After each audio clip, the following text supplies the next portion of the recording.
Good morning student. हमारा topic some basic concept of chemistry first chapter है आपका, और इसको लास्ट टाइम में थोड़ा सा आपको इंट्रोडक्शन इस चैप्टर का दिया था। बाकी आपका पूरा सिलेबस, होल सिलेबस केमिस्ट्री का कि क्या क्या आ रहा है आपके में, क्या क्या टॉपिक्स हैं आपको के भी बहुत सारी चीज़ें आपको पढ़नी है केमिस्ट्री में, ठीक है। तो वो सारी चीज़ें बताई थी आपकी डिटेल में। जैसा कि आपको लास्ट टाइम में बताया था कि जो आपकी केमिस्ट्री है वो एक साइंस की ब्रांच है, ठीक है। और केमिस्ट्री में हम सभी लोग को पता है कि केमिस्ट्री को फिर से डिवाइड किया गया है, जिसमें मेन ब्रांचेस आपकी केमिस्ट्री की जो केमिस्ट्री के पार्ट हैं वो कौन कौन से हैं? Organic chemistry, inorganic and physical, ठीक है, जो हमें अभी पढ़ने हैं। बाकी और इनके अलावा भी जैसे आप जब हायर क्लासेस में जाएंगे तो उसमें आपको एनालिटिकल केमिस्ट्री भी मिलता है, ठीक है। और आगे जाएंगे ब्रांचेस में अलग अलग डिवाइड हो जाता है पार्ट्स में, जिसको जहाँ पे अपना जिस तरह से स्टडी करना है, क्योंकि हर एक में अलग अलग एक पर्टिकुलर स्टडी का बताया गया है कि किसमें क्या करना है, किस तरह से है, ठीक है। जैसे बायो केमिस्ट्री अलग है, एग्रीकल्चर सॉइल केमिस्ट्री अलग है, बताया था आपको कि इसमें भी क्या होता है। इंडस्ट्रियल केमिस्ट्री अलग होती है, ठीक है। स्ट्रक्चरल केमिस्ट्री होती है, न्यूक्लियर केमिस्ट्री होती है, पॉलीमर केमिस्ट्री होती है। मतलब इस तरह से सब में डिवाइड, केमिस्ट्री में पार्ट जो है वो बहुत ज़्यादा डिवाइड है, ठीक है। मैटर का एक चार्ट हमने डिस्कस किया था, जिसको थोड़ा सा डिस्कस किया था। आज हम लोग उसको पूरा डिस्कस करेंगे कि फर्स्ट ये भी पता होना चाहिए कि मैटर क्या है, ठीक है, क्योंकि हमें शुरुआत से पूरा एक पॉइंट उठाना है। धीरे धीरे करके हमें सारी चीज़ें डिटेल में पहले अच्छे से एक बार एक तरह से हम लोग कहेंगे कि ये चैप्टर आपका पूरी केमिस्ट्री अभी तक जितनी पढ़ी है उसके रिवीजन, ठीक है। तो वो हमें सारी चीज़ें यहाँ पे बेसिक चीज़ें पढ़नी है, क्योंकि इन्हीं से रिलेटेड चीज़ें हम लोग को आगे मिलेंगी, ठीक है। तो मैटर क्या है? मैटर जो पार्ट आपको बताया था कि मैटर है जिसमें आपका ऐसे सब्सटेंस जिसमें आपका मास है, ठीक है, और साथ में वो स्पेस को भी घेर रहा है, ठीक, यानी has mass and occupy space, ठीक है। तो आपका जो मैटर है वो चीज क्लियर है कि मैटर क्या है ना, जिसमें भी जैसे ये आपके मार्कर जो दिख रहे हैं आपको, ठीक है, यहाँ रख रहे हैं, इनमें हमने मास भी है, ठीक है, और ये जगह भी घेर है, ठीक। तो ये क्या है? मैटर। तो मैटर की जो डेफिनेशन है इधर से, जिसमें मास है साथ में ऑक्यूपाई द स्पेस, ठीक है, वॉल्यूम, ठीक। तो ये आपके क्या होता है, इसको बोलते हैं कि वो मैटर है, ठीक है। मैटर समझ में आया, जिसमें हमारा जो ऐसे सब्सटेंस जिसमें मास है, ठीक है, एनीथिंग, कोई भी जिसमें मास है और जो इस जगह घेर रहा है, ठीक है, तो वो आपका क्या हो जाएगा? वो आपका मैटर हो जाएगा। अब यहाँ पर जो मैटर का एक चार्ट ड्रॉ है उसको हम समझते हैं किस तरह से। अगर हम लोग फिजिकल उसकी प्रॉपर्टीज के बेस पे मैटर को हम लोग 2 पार्ट्स में डिवाइड करते हुए जिसे पढ़ेंगे, तो फिजिकल और केमिकल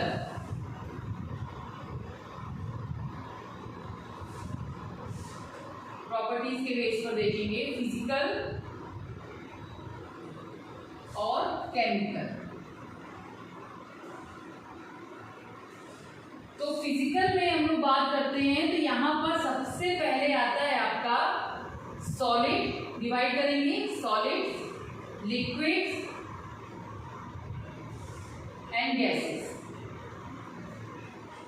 ठीक है, ठीक। मतलब ये छोटा सा पार्ट आपने 9th में पढ़ा है पार्ट, ठीक है। सॉलिड में क्या है बच्चों? सॉलिड में जो भी आपके जो पार्टिकल्स हैं, ठीक है, पार्टिकल्स जो होते हैं वो क्या होते हैं? वो एक दूसरे से बहुत ज्यादा क्लोज होते हैं, एक दूसरे से बिल्कुल सटे हुए होते हैं, कह सकते हैं लोग, ठीक है। उनके बीच में इंटरमॉलिक्यूलर फोर्स जो होता है वो बहुत ज्यादा होता है, जिससे क्या होता है? वो एक दूसरे से स्ट्रांगली बॉन्डेड रहते हैं, और उनके बीच में जो स्पेस होता है वो ना के बराबर, ठीक है, जिससे क्या होता है? वो हमें एक परफेक्ट यानी कि डेफिनेट शेप में दिखाई पड़ता है, ठीक। जैसे अगर हम लोग ये बात करें कि ये मार्कर है और ये छोटे छोटे पार्टिकल से मिलकर बना हुआ है, ठीक है, मैटर है, पार्टिकल से मिलके बना हुआ, ऐसा नहीं कि मैटर है तो कुछ इसमें अंदर है नहीं चीजें, ठीक है। जब इनके हम लोग इस पे स्टडी करेंगे तो देखते हैं कि जो इनकी पार्टिकल्स हैं वो सॉलिड फॉर्म में है ना, इस स्टेट हमारी, तो ये पार्टिकल जो होंगे वो इस तरह से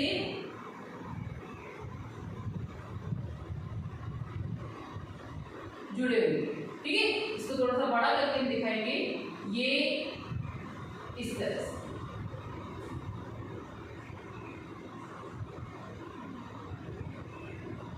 और इनके बीच में ये जो आपके मॉलिक्यूल, जो भी आपके पार्टिकल है, हम आगे और नहीं बोलेंगे इसमें कि मॉलिक्यूल है, एटम है, क्योंकि हम लोग ये चीज पढ़ चुके हैं, लेकिन ठीक है, लेकिन यहाँ पर अगर हम लोग चार्ट की डिस्कस करते हैं तो हम लोग पार्टिकल का नाम ले रहे हैं, ठीक है। तो यहाँ पे जो आपके पार्टिकल है इनके बीच में जो आप डिस्टेंस देख रहे हैं वो ना के बराबर देख रहे हैं, बहुत कम, ठीक है। और इनका फोर्स जो अट्रैक्शन फोर्स है वो बहुत ज्यादा है, जिससे इनकी एक शेप जो है वो हमें दिखाई दे रही है। अगर आपने कहा कि स्क्वायर में है, रेक्टेंगल में है, ठीक है, सिलेंड्रिकली फॉर्म है, कि जिस भी शेप में, ठीक है, तो वो शेप जो है वो किसके कारण दिखाई दे रही है, मॉलिक्यूल्स बहुत ज्यादा क्लोज है एक दूसरे, ठीक है। लिक्विड में क्या होता है, मॉलिक्यूल्स के बीच का डिस्टेंस बढ़ जाता है, उनके बीच में अट्रैक्शन फोर्स कम हो जाता है। जब अट्रैक्शन फोर्स कम होगा तो डिस्टेंस अपने आप बढ़ना शुरू हो जाएगा, और डिस्टेंस बढ़ेगा उसका मतलब है कि वहां पर जो शेप उनकी है, ठीक है, वॉल्यूम तो डेफिनेट रहना है, लेकिन शेप जो होगी वो कहीं ना कहीं चेंज हो जाएगी, वो जिस भी आप चीज में रखेंगे उसका शेप वो ले लेता है।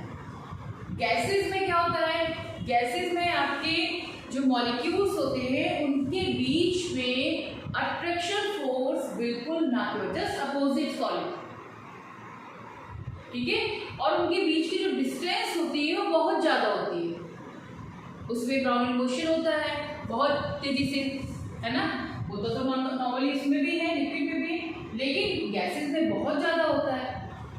और फ्रीली मोशन होने के कारण, करने के कारण काइनेटिक एनर्जी जो है वो भी बहुत ज्यादा होती है, जिससे क्या होता है ये एकदम फ्रीली इधर उधर घूमते, ठीक है। तो गैसेस समझ में आया कि क्या है, लिक्विड क्या है और सॉलिड क्या है, इन सभी को हम लोग क्या है फिजिकल प्रॉपर्टी के बेस पर देखते हैं, ठीक है। ये मैटर जो है उसको कैटेगरीज में की गई। अब आ जाते हैं केमिकल। तो केमिकल में 2 पार्ट्स में डिवाइड किया है, एक आपका प्योर सब्सटेंस,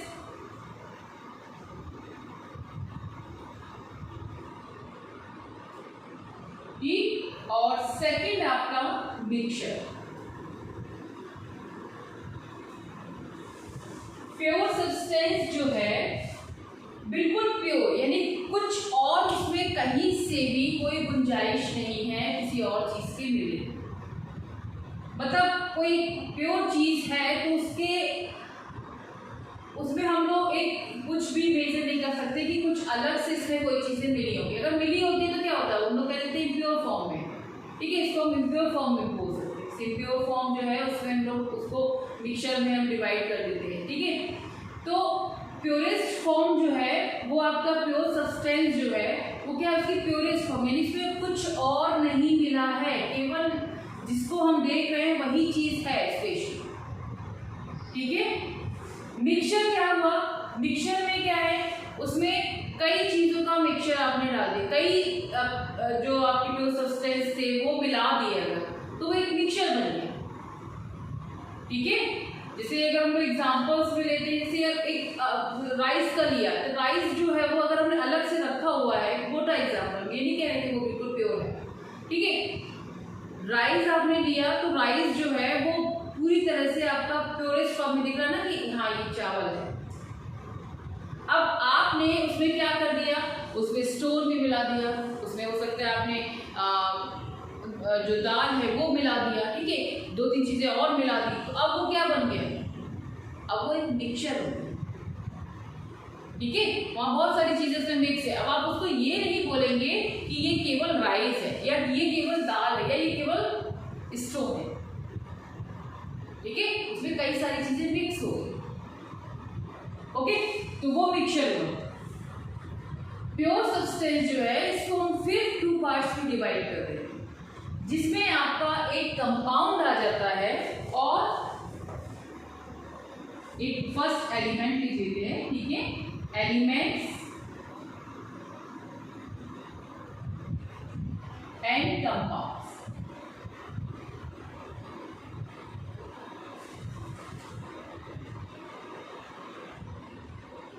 ठीक है, पूरा लिख दिया। ठीक, अब इसको समझ लेते हैं कि एलिमेंट्स क्या है। एलिमेंट्स जो है इसको हम लोग बोलेंगे ग्रुप ऑफ सेम एटम।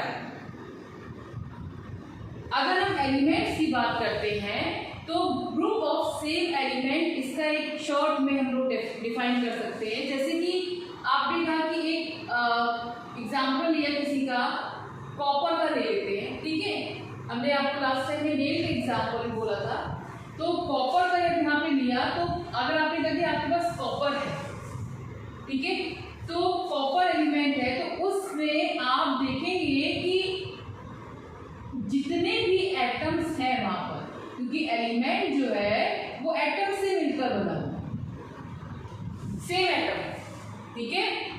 यहाँ पे अगर हम बात करें, देखिए बहुत ही जैसे कह सकते हैं कि इसकी आउटर जो शेप है उसके बेस पर यहाँ पर एक क्लासिफाई है, क्योंकि इसके बाद में और भी चीजें आती हैं जो बहुत ही उनके आगे जो डिस्कवरी हुई कि एटम्स, मॉलिक्यूल्स, ठीक है, उसके बाद फिर ये नहीं है कि एटम, जैसे हम लोगों ने कहा कि डाल्टन ने एटम का जो दिया था पूरा थ्योरी दी थी, उसके बाद उसमें भी एटम्स भी जो है उसमें इलेक्ट्रॉन, प्रोटॉन, न्यूट्रॉन होते हैं, पार्टिकल्स होते हैं, ठीक है, वो फंडामेंटल पार्टिकल्स जो थे वो वहाँ पर आए।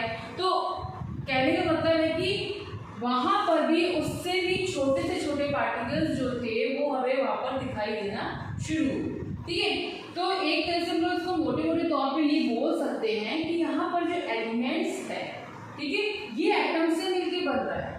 अब एटम जो है उसको और हम लोग डिटेल में जाएंगे तब हम लोग पढ़ेंगे कि इलेक्ट्रॉन, प्रोटॉन और न्यूट्रॉन से मिलकर बना हुआ है ना, तो वो सारी चीजें अलग है। तो पहले हमने यहाँ पे कहा कि एलिमेंट जो है वो एक क्या है, एक सेम तरीके के एटम जो है जब इकट्ठे होते हैं, इनका ग्रुप एक मिलता है हमें, तो उसको हम बोलते हैं एलिमेंट्स।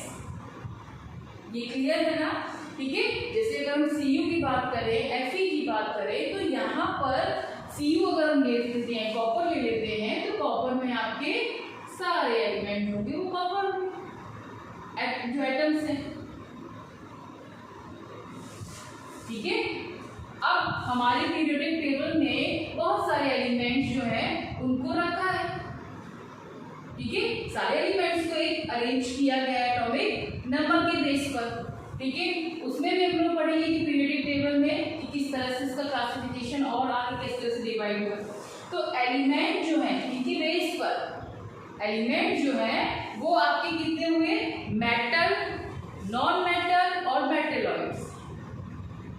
अगर हम एलिमेंट्स को डिवाइड करें तो वो आपके आते हैं मेटल्स, नॉन मेटल और आपके मेटेलॉइड्स।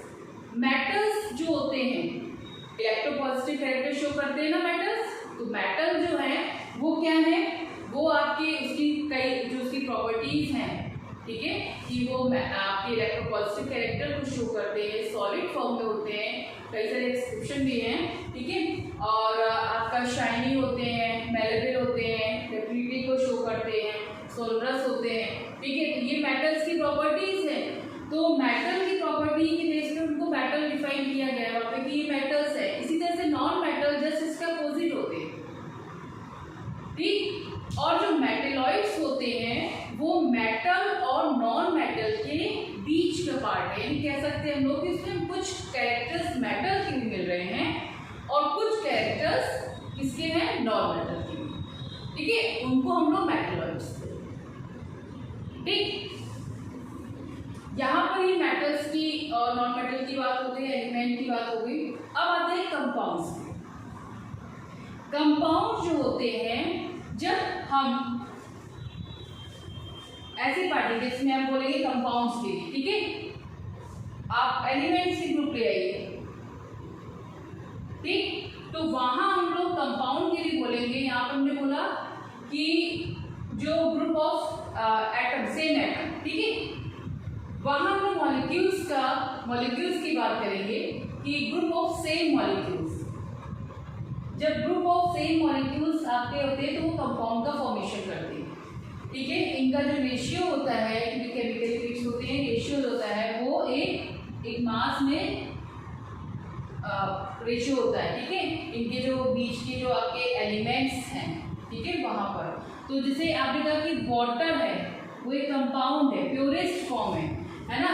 तो उसमें जो इनका हाइड्रोजन और एटम, जो हमारा हाइड्रोजन और ऑक्सीजन जो एटम है यहाँ पर, ठीक है, तो वो उनका जो रेशियो है, जो ऐसे ये आपके हाइड्रोजन और ऑक्सीजन एलिमेंट जो प्रेजेंट है, उनका जो रेशियो है आपस में वो 2:1 का है, ठीक है। ये जो रेशियो है वो आपका कहीं भी चेंज नहीं होगा। आप वाटर को आप कहीं से भी उठाएंगे, आप चाहे उसको अपने स्कूल से पीते हैं पानी, या अपने घर पे पीते हैं, स्टेशन पे पीते हैं, किसी और जगह पीते हैं, तो वहां उसका जो वाटर का रेशियो है वो क्या है, वो तो H2O ही है ना, ठीक है। वो 2:1 में ही आ रहा है ना। तो यहाँ पर एक मास जो है वो डेफिनेट है, उसमें कोई चेंजेस नहीं हो रहा है, ठीक है।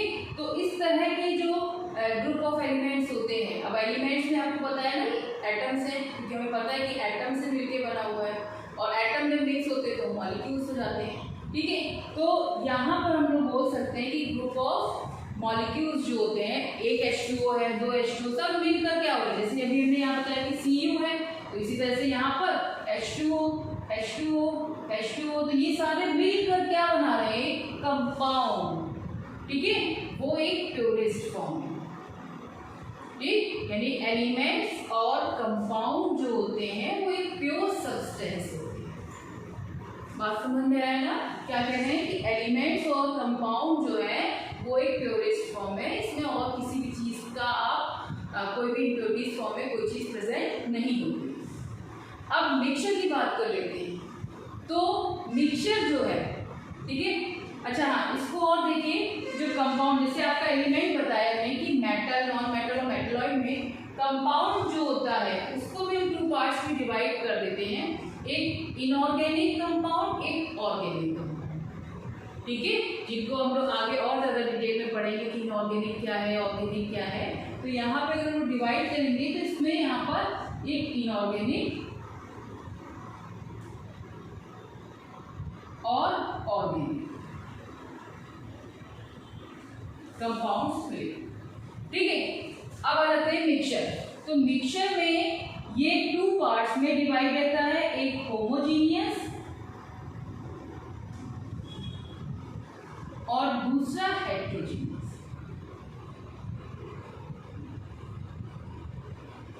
ठीक है।